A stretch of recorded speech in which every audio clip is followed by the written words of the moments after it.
Selamat pagi semua. Halo Sobat Grounders. Saat ini saya Ragi Hayunastiti mewakili kelompok Gen 5 sedang melakukan liputan mengenai kurikulum merdeka yang ada di SMA Negeri 1 Grabak. Kurikulum merdeka yang diperkenalkan oleh Kementerian Pendidikan, Kebudayaan, Riset, dan Teknologi merupakan salah satu inovasi pendidikan di Indonesia yang bertujuan untuk memberikan kebebasan lebih kepada sekolah maupun guru dalam mengelola pembelajaran.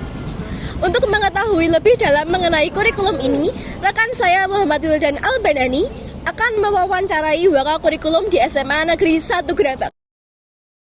Halo Sobat Grounders, saya dari perwakilan Gen 5 akan mewawancarai tim kurikulum di SMA Negeri 1 Grabak mengenai kurikulum merdeka.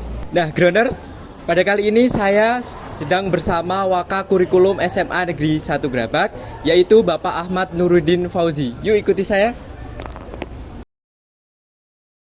Nah Bapak, mohon izin saya akan mengajukan beberapa pertanyaan mengenai kurikulum merdeka di SMA Negeri 1 Grabak. Nah menurut Bapak, kurikulum merdeka itu apa sih Pak? Ya, jadi kurikulum merdeka itu jadi anak diberi kesempatan untuk beri kebebasan salah satunya misalnya nanti kalau dia di kelas 11 maka dia berarti tidak ada peminatan khusus, itu yang pertama. Kalau kelas 10 itu fase itu masih berarti dia masih umum. Nanti kelas 11 itu anak itu tidak ada penjurusan, jadi langsung nanti boleh ikut memilih mapel apapun yang dia sukai, meskipun nanti akan ada mapel umum. Nah mapel itu nanti cuman sama sekolah disesuaikan dengan kebutuhan guru yang ada. Itu yang pertama itu. Kemudian yang kedua, di kurikulum merdeka itu ada proyek.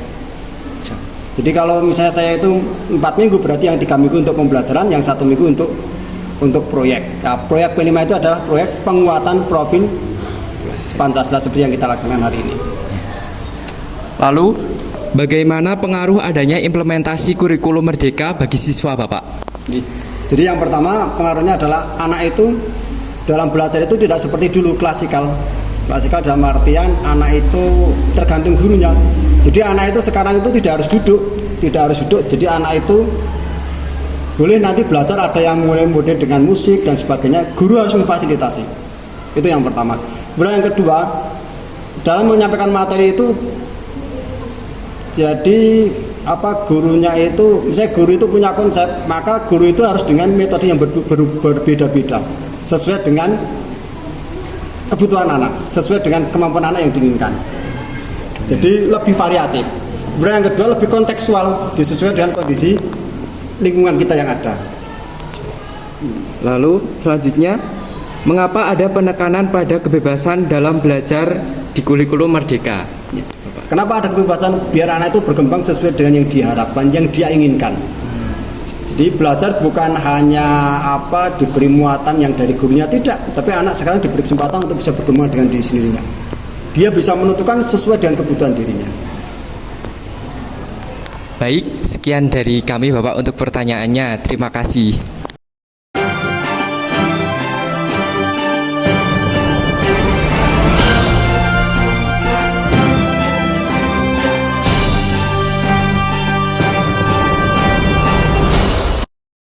Hai Sobat Grounders, saat ini saya sedang bersama Bapak Lukman Hasan.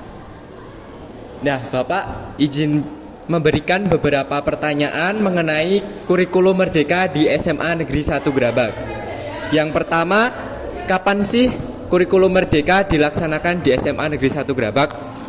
Baik, untuk kurikulum merdeka itu di SMA Negeri 1 Grabak mulai diberlakukan tahun 2022. Jadi sekarang kan tahun 2024 masuk ke tahun ketiga. Jadi semua angkatan di tahun pelajaran 2024 dan 2025 ini sudah menerapkan kurikulum merdeka semua. Lalu, apakah kurikulum merdeka memberikan fleksibilitas kepada siswa saat kegiatan pembelajaran mengajar? Baik, bedanya kurikulum merdeka sama kurikulum sebelumnya itu sebenarnya pada penjurusan ya. Kalau kurikulum merdeka itu lebih ke berdiferensiasi, jadi perbedaan. Jadi anak itu kan lebih banyak ada yang mudengnya atau dia itu paham materi itu bisa dengan cara audio itu dia mendengarkan dulu baru paham. Yang kedua, atau dia dengan cara visual, digambarkan dulu, disimulasikan, itu baru paham. Atau yang ketiga, dia praktekin estetik. Jadi dia harus jalan mempraktekkan, itu baru bisa. Jadi kalau di kurikulum Merdeka itu biasanya 3 itu yang berdefinisi. Kemudian untuk penjurusan, kalau dulu di kurikulum sebelumnya, di kurikulum 2013 itu dari kelas 10 sudah dijuruskan. Dia mau ke IPA, IPS ataupun ke bahasa. Nah, kalau di kurikulum Merdeka itu berbeda. Jadi kalian bebas memilih, tapi berdasarkan ketersediaan guru. Jadi nanti kalian pengennya campuran nih antara yang IPA itu ambil biologi, yang IPS ambil ekonomi, dan yang bahasa mau bahasa Jerman. Nah, itu nanti kalian boleh memilih 5 mapel pilihan itu diterserahkan. Tapi yang diterapkan di SMA 1 Gerabang ini yaitu kurikulumnya dipaketkan. Jadi yang paket ini tentang mapel-mapel ini. Mapel ini, nah nanti di kelas sebelumnya biasanya setelah semester 2 itu akan ada pemilihan dari minat bakatnya. Jadi minatnya kalian itu di mana, baru nanti ditentukan tentang kelasnya. Itu berdasarkan nilai yang sudah ada, seperti itu. Baik, terima kasih atas informasi yang diberikan.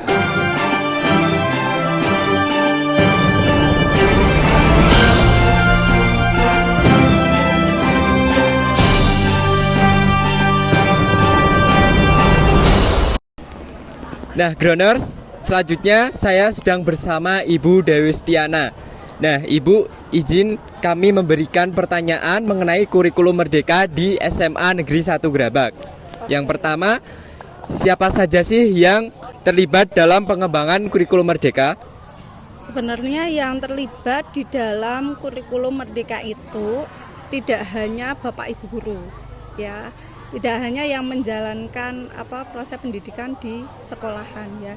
Jadi semua stakeholder yang ada di sekolahan, warga sekolah itu harus bisa menerapkan kurikulum Merdeka.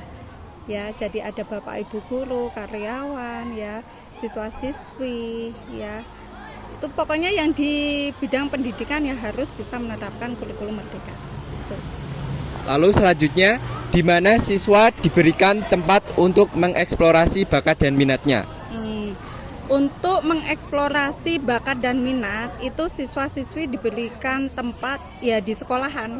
Ya di sekolahan, terutama di kegiatan-kegiatan pembelajaran bisa. Kegiatan P5 di kegiatan ekstrakurikuler ya, kurikuler ya itu bisa. Ya, jadi di situ adalah tempat untuk menuangkan ya bakat dan minat siswa. Jadi nggak hanya di P5, nggak hanya di kegiatan pembelajaran, di kegiatan ekstra juga bisa. Baik, terima kasih Ibu Dewi Setiana. Itu yang kami sampaikan. Terima kasih. Sama-sama.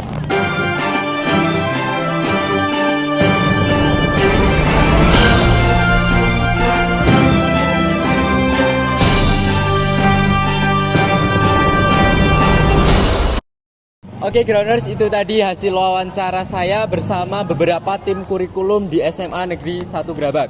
Selanjutnya, liputan ini akan dilanjutkan oleh rekan saya, Rifdah Nurul Husna.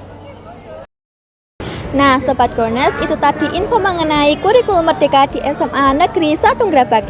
Implementasi ini membawa perubahan yang signifikan di dunia pendidikan. Liputan ini menunjukkan bahwa guru di lapangan memiliki semangat dan komitmen yang tinggi untuk mendukung transformasi pendidikan di Indonesia menjadi lebih maju. Ayo memilih apa yang kau suka. Merdeka belajar wujud yang nyata. Raih mimpimu juga cita-cita. Generasi emas Indonesia.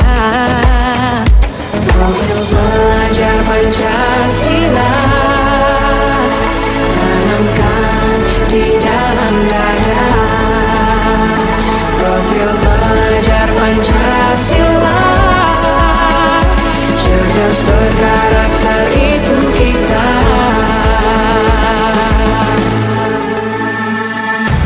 Beriman dan bertakwa pada Tuhan yang Maha Esa.